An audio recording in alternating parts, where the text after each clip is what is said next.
everybody. My name is Mike Brown, aka ReviewKingMB, and obviously I am back to review Back to the Future Part 2, which is a 1989 film that is once again directed by Robert Zemeckis. And the plot this time around is, well, we start right where the first movie ended off, where Doc Brown came back from the future to tell Marty and Jennifer that they have to go to the future for their kids. So they go, and they go to the year 2015, all the way to the year 2015. What could that year be like? Well, in this future, not only do they save their son from danger, but once they're done with that, they think everything's going to be okay until old Biff from the future discovers the DeLorean, takes this almanac, which is a sports book of all the results of these teams in history, goes back to 1955, gives it to young Biff.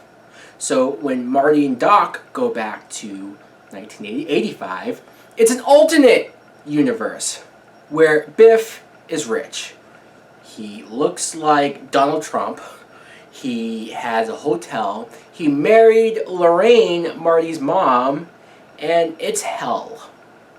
So then Marty and Doc have to go back to 1955 and stop old man Biff from giving him the almanac. Now, wow! Even me explaining this plot sort of lets me know that there is a lot going on in this sequel, a lot of craziness going on, and I should probably address this first.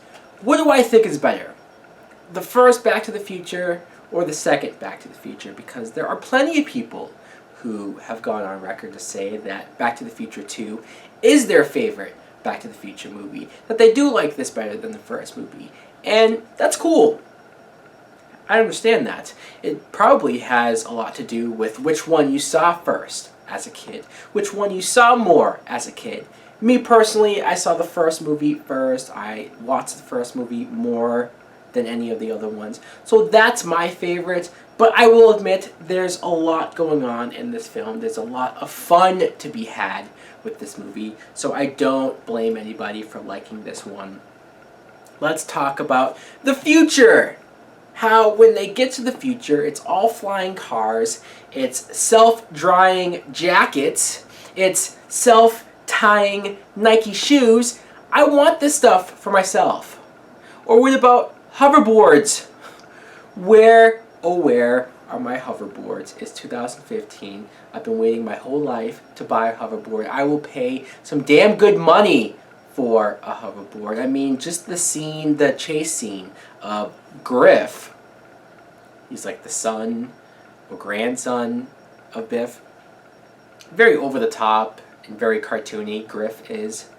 But still, that chase scene with the hoverboard is very awesome, very cool.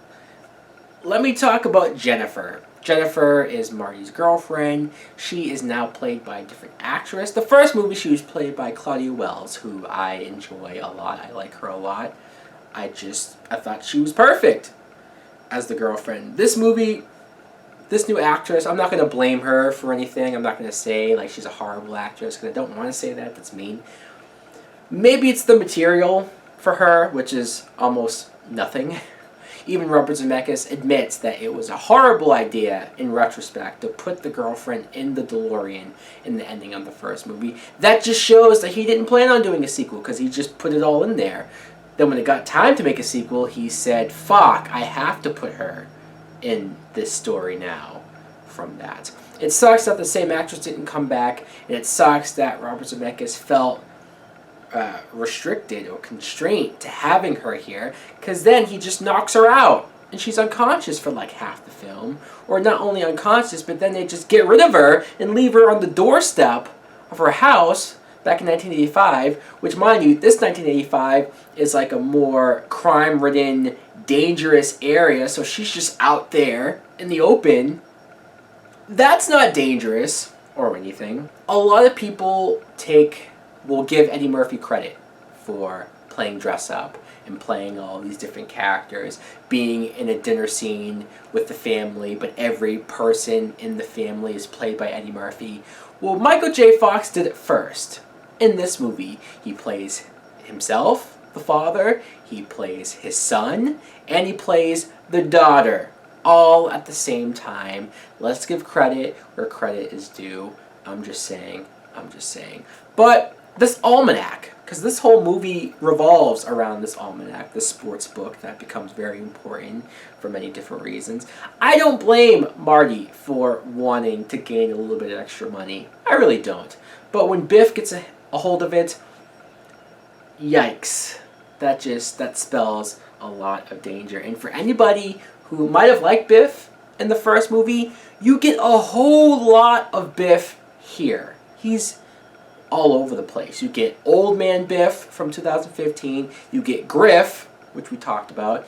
You get the Biff from the beginning of the alternate future. You get Biff from 1955. I mean, there's so many of them, I'm losing track of how many times he shows up here. But Tom Wilson, he shows a lot of range as his character. He impresses me a lot more in this movie as the character. So I enjoy him a lot. Being able to relive the 1955 school dance scenes, and when Marty is having to go and he sees the events from the first movie as they're taking place. It's almost like that first movie is still going on in the background while everything is going on here. I love that. It's such a cool, different, creative idea, especially when you're talking about time travel. I'm a sucker for that. Just seeing those little moments where Marty looks over and can see himself on stage, because we already know that story. We already know what goes on with George punching out Biff and getting Lorraine. Like, we see all that going on.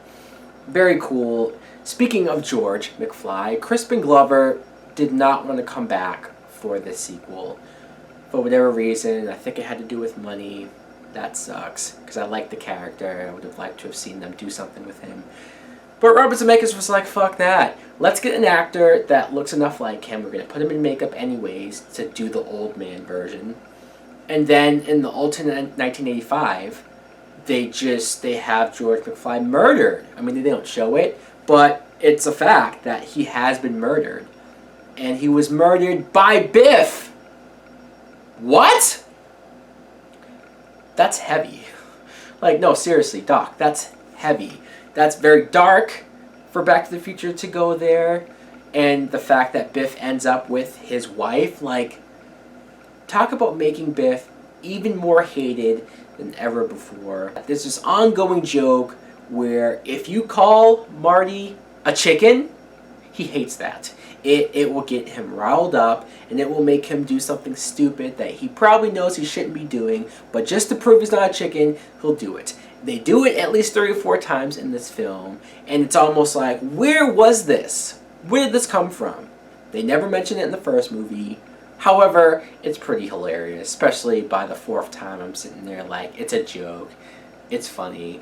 I'm willing to go with it. Now, I mentioned in the first review how much I love that ending, how great that ending is. Well, this ending is pretty damn up there. It's pretty close. You have the moment where Doc Brown gets accidentally struck by lightning in the DeLorean and disappears.